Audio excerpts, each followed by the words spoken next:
As each of us progress through life, gathering experience and perspective, we seldom have the opportunity to recount our personal stories and impart the knowledge we've gained. Walking among us, one and all, are living legacies.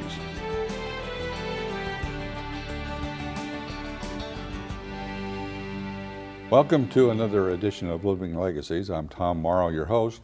Today we're talking with Oceanside's Lawson Chadwick. He's a retired railroad man, and welcome to the show, Lawson. Thank you, Tom. And in honor of you, I wore my railroad tie. I know there's about 200 former railroads on there. We're down to about 7 in the United States now. I was going to say that the B&O was the first, and it went up from there through the 1800s, 1900s, and we've just almost lost all of them. Or they've all merged. It's a shame. There's no competition in the place anymore. I grew up in a little town in Iowa that had where the Rock Island and the railroad crossed, and they had a tower to direct traffic and everything. But the Rock Island, of course, as you know, is no more, and they ripped up all those tracks. And somebody said there was an effort to rebuild the Rock Island, but I don't think that will ever happen. I don't think so. We've seen very few rail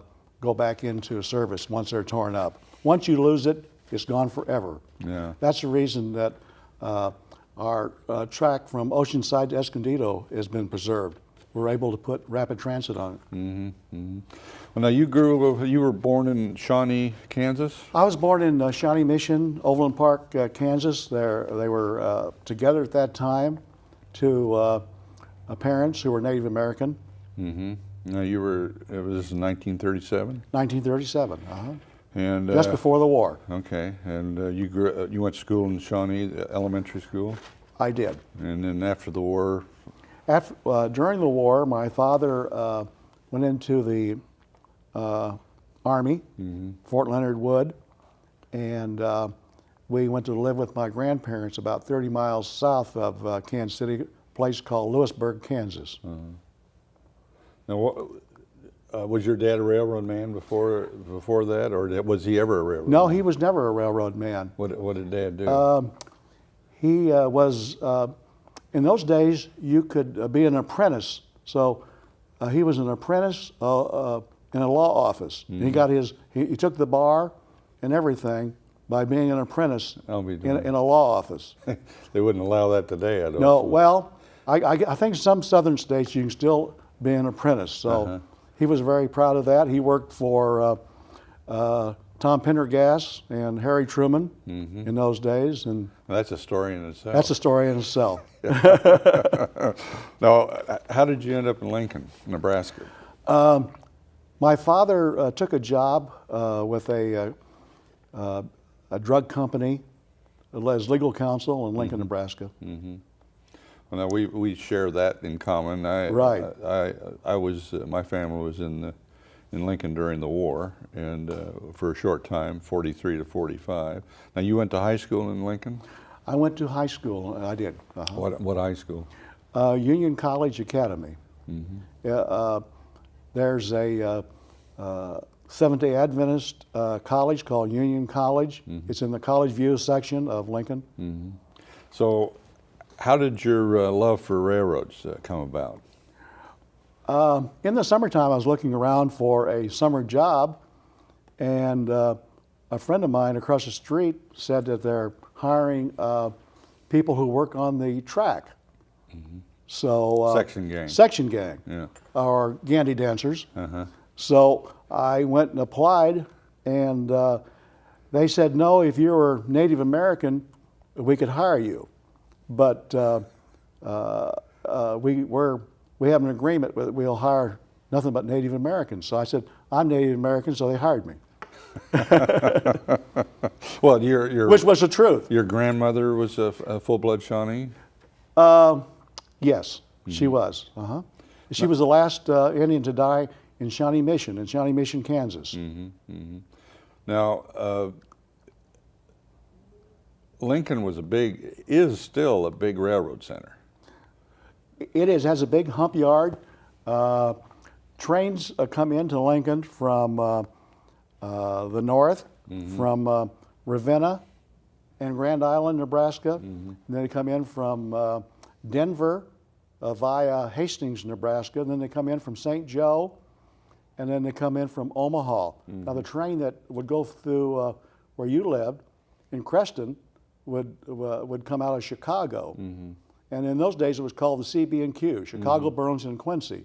That's actually the railroad I started. And then it was merged into the Burlington Northern.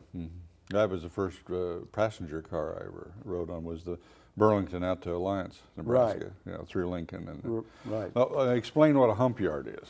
Well, a hump yard, when you yard your train, when you come in, for instance, say from Pacific Junction, Iowa, that was a first division point from Lincoln. You would call the yard master and say, what track do you want me to yard my train on? And he'd say, hump 1, 2, or 3. Then you'd pull in there. You would tie the train down, set handbrakes, tie the train down. Then during the course of the day, a switch engine would come and push the cars over the hump. And then you have men in high towers that work on car retarders. As you use the gravity that God gave us, the cars go down into a hump yard. One track is nothing but Kansas City's. One track would be Chicago. One track would be St. Joe. So that's how you classify your trains. So a train coming from Denver that was loaded with cars that would go to all points throughout the Midwest, that train wouldn't go to all points throughout the Midwest. It would be broken up, and new trains would be built in the yard, and that's why Lincoln is an important. The airline industry has emulated that. They have hubs, as you well know. Yeah. Almost all transportation uses the hub system. Instead of the equipment going, the people. That's go right. To the equipment. Yeah. That's right. Okay. Now, what was your first job on the railroad? Well, after 2 summers of working as a section person, building track, eradicating hemp from the right-of-way, which the city fathers didn't like, I worked as a railroad fireman. Eradicating hemp. Yes, in the summertime, one of our big jobs working on the section was taking a scythe and cutting down hemp, because the Chinese who had built the railroad, they'd planted marijuana along the right-of-way. And the city fathers didn't want the young men and women of Lincoln going out there and harvesting the hemp. Had they discovered what to do with it? Yeah, they had. Okay, all right. Now, you had mentioned to me earlier that you worked in the yard building boxcars? Repairing and building? It took quite a few years to get enough seniority to work year-round as a railroad fireman. So on occasion, I would be laid off. So I had to, there's shops in Lincoln, Nebraska, where they build boxcar called Havelock Shops. So a couple of winters, I worked as a railroad carman building boxcars. They would heat the rivets up. They would actually throw them. You would catch them in a mitt and then put them in the side of the car. Then a man would, with a air hammer, would flatten them down. So you do that all day long. You think you were in the military. Sound like a machine gun going off. The railroad gives new meaning to union, and because that's one of the original unions in America, and seniority meant everything. Seniority meant everything. And you had to be a member of the union to work. Right? Absolutely. Even if you were in a right-to-work state, you still had to be. Nebraska is a right-to-work state, but federal law supersedes state law. So we come under what the Railway Labor Act. At the turn of the century, 20 or 30 men a day were being killed on the railroads. So the Congress enacted real stiff laws to protect railroaders because so many of them were dying. When you went to apply for a job, if you weren't missing several fingers, they wouldn't hire you because they would know you weren't experienced. You were lying about your experience. Well, now you ended up the next job you had was as a fireman on one of the old steam engines. I worked as a fireman. We had both oil and steam engines. In the yard, we mostly used steam engines. On the road, we used the oil.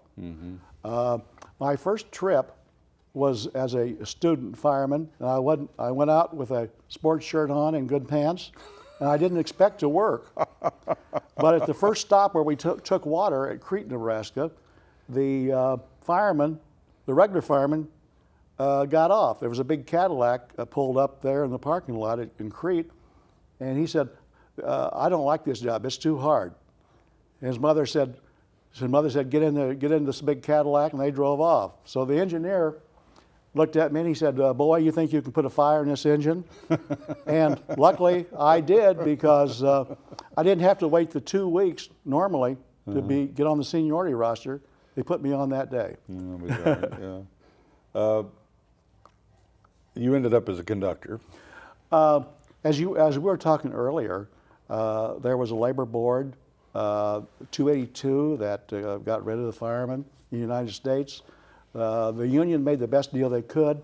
They kept 10% of all the jobs. They kept firemen on 10% of all the railroad jobs. Well, that was quite a controversy when I was a kid. I was saying the steam engines used to go through my hometown, and in 1953 we had a terrible drought, and every time a steamer would come through, either on the Milwaukee or the Rock Island, it would set a string of fires all up and down, and the farmers were, was burning up their fields and everything. So they went to diesels. Now that was one of the reasons the firemen kind of lost out, was because the diesel engines didn't need a fireman. In the old days, they call it double heading. You'd see maybe 3 or 4 steam engines on one train. That meant an engineer and a fireman on every one. To gain more productivity, they went to diesels, because it only took one engineer and sometimes a fireman. So to have more productivity on the railroads, they dieselized as fast as they could. So actually, the firemen dropped the ball. They should have called themselves, like on an airline, assistant engineers. Well, that's where the term feather bedding come in, wasn't it? That's exactly right. The firemen, they... Oh, every day there was stories about feather bedding. Men would take off, and we were our own worst enemy. Yeah. We would leave early. We would take off. They caught firemen fishing, and they would end up in the paper. And I was pretty active in the union. I would beg our employees, don't take the bait. Stay there and do your job. So how did you become a conductor? How did you get into that? Did you see the handwriting on the wall? And they allowed everybody that was cut off, didn't have 10 years of service, and fit into what they call those veto jobs on this Labor Board 282. So they allowed us to exercise our seniority as conductors. So that's when I did like Horace Greeley. I went west. You ended up in Needles? I drove out to Needles. I looked around. I said, "My God, this is not what I'm looking for." How long did you have to work in Needles? I didn't work there at all. Oh, I see. I just looked around. You kept going to L.A.? I said, I've always wanted to go to L.A., and so I walked into the yard office in Los Angeles, and I said, "Are you hiring?" And the train master, his name was Jess Phillips, I'll never forget his name, he said, "We can always use experienced help." He said, "Sign him up." So I went right to work. Now, what runs did you do to begin with? First, I worked at Hobart Yard building trains. Then as you gain seniority, I started working the trains, the passenger trains and freight trains between Los Angeles and San Diego, Los Angeles and San Bernardino, Los Angeles and Barstow. Well, the question is always brought up about, why the railroads abandoned the passenger trains, but the money's in the freight. There was never any money in passengers, was there? The demise of the American Railroad took place when we lost the mail contract. We used to have on every train an RPO car, and with a mailman on there. In your small town, you could run up there They always picked up the bag with a hook as they go through town. Exactly. And that subsidized passenger. The airlines got that business. They had better lobbyists in Washington than the railroaders. So at one time we had a wonderful railway express service, just like what's the guys in Brown? Yeah, UPS. Yeah, UPS has that business now. The railroads had that at one time. Railway Express was the green That's right. cars, yeah, trucks and everything. I remember that. So until we lost the mail contract on the railroad, railroads made lots of money, or passenger trains made lots of money. Okay, yeah. Amtrak came about, what year? What year did Amtrak? 1971. Did you go immediately to Amtrak? I went on loan. I got my check from the Santa Fe Railroad, but I was loaned out to Amtrak until 1985. Then after 85, I took a leave of absence. In 85, I became a company officer with Amtrak. Now, Amtrak came about because they saw the demise of the passenger service, or did the railroad companies, did they kind of encourage Amtrak? The railroad companies, we found out when we looked at the Watergate tapes that the freight railroads actually wanted Amtrak because for years, you remember, the ICC wouldn't let the freight railroads pull off the passenger trains because Abraham Lincoln had given every other section to a lot of the western railroads. They were what they call land grant railroads. So every time they tried to pull them off, for instance, Mike Mansfield up in Montana, he said, okay, well, if you want to turn the railroads back, the passenger trains back, we'll turn the every other section back to the federal government. They didn't like that because they were land rich, the freight railroads. Well, Amtrak, it started in 1971, and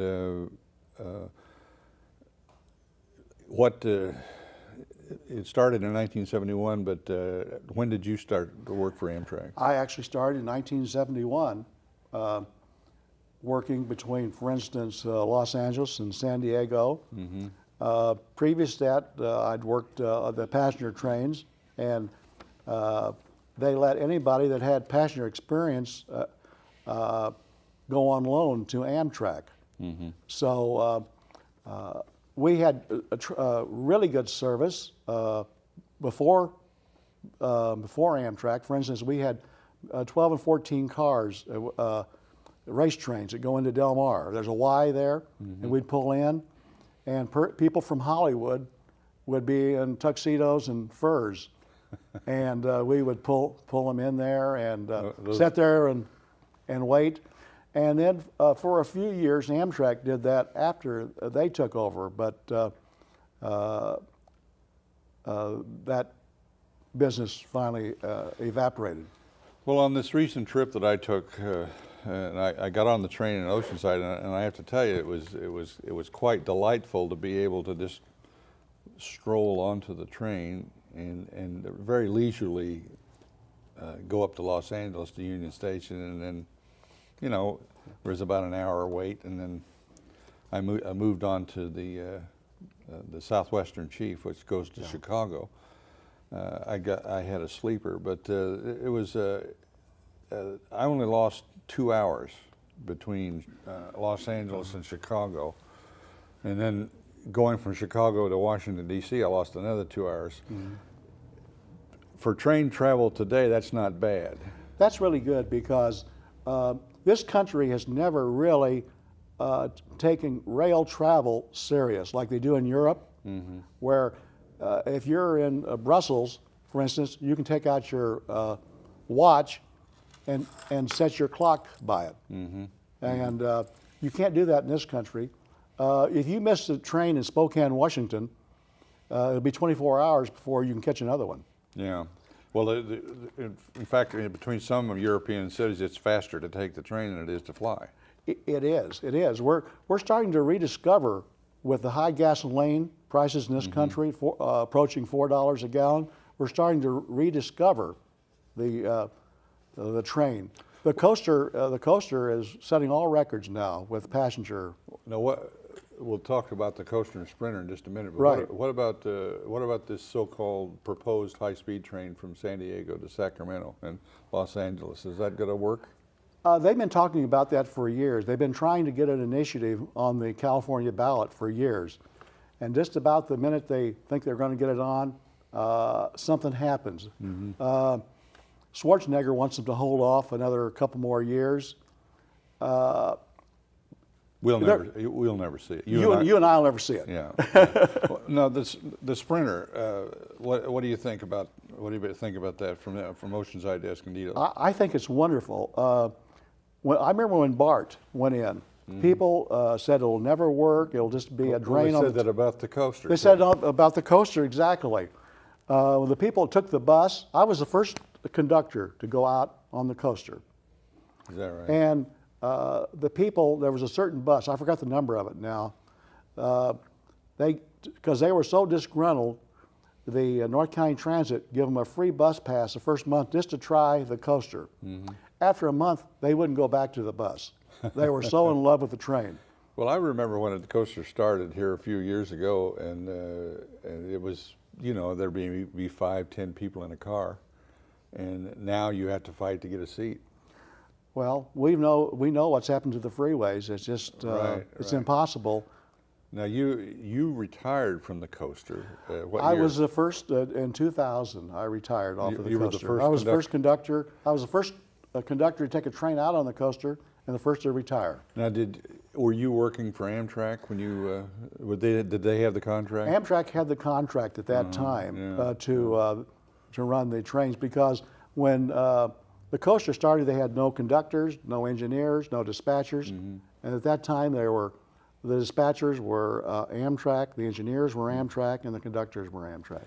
Now, you can ride we can ride the train from Oceanside. Well, actually, all the way from, I think, Thousand Oaks all the way down to using the Metrolink all the way down to the border. Do you think that leg from Escondido down to San Diego will ever be built with a trolley or another NCTD? There's a big market there for that. We could if we had the will. Yeah. I guess it'll all depend on what happens to the sprinter.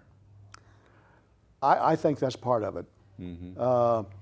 As you know, my wife's on the board at Palomar College, and they can't ever build enough parking lots at Palomar College to satisfy the students' needs. Well, I think the sprinter is going to take care of that, or take care of a part of that. But the way that traffic is jamming up along 15, I would think that Escondido to San Diego would be a natural. There's a big market there for it. And what about monorail? Is that going to ever come to fruition?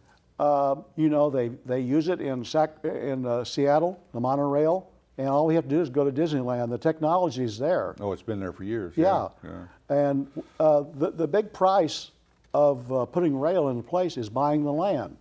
All we have to do is string the monorail above the freeway all the way to San Diego. That's been. But we don't have the will to do it. Yeah. Well, if gas keeps going up, I think maybe that might change. That's right. Well, we're about out of time, Lawson, but tell us, what are you doing in your waning years, in your retirement years? When I retired, Terry Johnson, the mayor of Oceanside, asked me to be on the Police and Fire Commission, so I served on there and retired off of there as chair. Congressman Issa appointed you to the Aging Committee White in House Washington. Conference on Aging last year. I was very honored to have our wonderful Congressman Darrell Issa to ask me to go back there. For a Democrat to be appointed by so many Republicans, that you must have something special. Well, we're Americans first. Yeah. And we're Democrats and Republicans second. Yeah, right. Before we leave, show us what you brought in. This is the old. At the turn of the century, this was filled with a wick, has a wick on it, and coal oil. And engineers or conductors would signal the engineers by, now this would be a stop sign, or this would be go ahead. Now you wouldn't have to worry about the coal oil being spilled or anything? No, you didn't have to. I've never used one because we started using this type of lantern. After that, it has a battery inside. This is what are they using today? well on Amtrak. Here's an Amtrak lantern. Well, we're going to have to cut it off there, Lawson. Thank you, Tom, very much. I appreciate it. And of course, you and I could sit and talk for 2 hours about railroads. I know you love railroads. Yeah, and we'll be talking Thank more. you so much. Thank you. This is Tom Morrow. We've been visiting with Lawson Chadwick of Oceanside, retired railroad man of all different types. He started as a Gandy dancer and ended up as a conductor. Join us again here next time on Living Legacies.